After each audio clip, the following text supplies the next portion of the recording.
তোমার কলকা সুন্দর হবে তখনই যখন তুমি মন থেকে ভালোবেসে সময় নিয়ে কলকা করবে।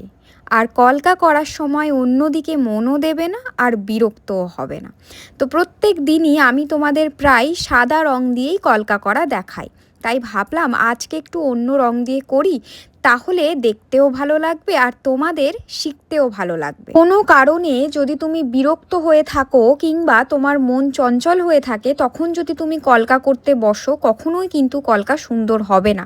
কলকা করতে গেলে যেটা প্রথম দরকার হয় সেটা হচ্ছে একটা ঠান্ডা মাথা। হ্যাঁ, আমিও যখন প্রথম প্রথম কলকা করতে বসতাম, কখনো 5 মিনিট বসার পরেই আমার মুড অফ হয়ে যেত, কখনো 10 মিনিট করার পর মনে হচ্ছে না আর আমার একদম ভালো লাগছে না, ডিজাইনও মনের মতো হচ্ছে না। এখনও হয়, এখনও যে হয় না সেটা আমি বলবো না।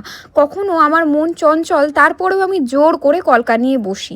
খুব জোর হলে 10 মিনিট করার পরে মনে হয় না আজকে আমার দ্বারা আর ভালো করে কলকা হবে না।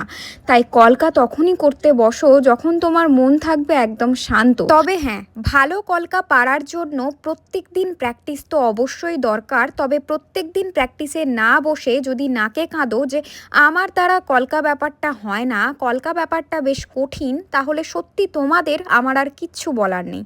আমি প্রত্যেক দিন চেষ্টা করি তোমাদের জন্য ছোট থেকে বড়, সহজ থেকে কঠিন সব রকম কলকার টিউটোরিয়াল সহজ উপায়ে শেয়ার করার। আর যদি চাও মন থেকে কলকা শিখতে বা কলকা ব্যাপারটাকে আয়ত্ত করতে, তাহলে আমার করা এই কলকার টিউটোরিয়ালগুলো তোমরা দেখতে পারো।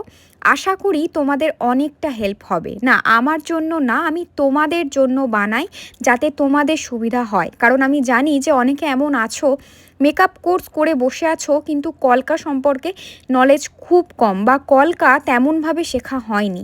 তাই তাদের জন্যই আমি চেষ্টা করি ছোট ছোট টিউটোরিয়াল শেয়ার করার, যাতে তোমরাও নিজেদের ব্রাইডকে নিজেরাই কলকাটা করতে পারো, অন্য আর্টিস্ট দিয়ে যেন না করাতে হয়।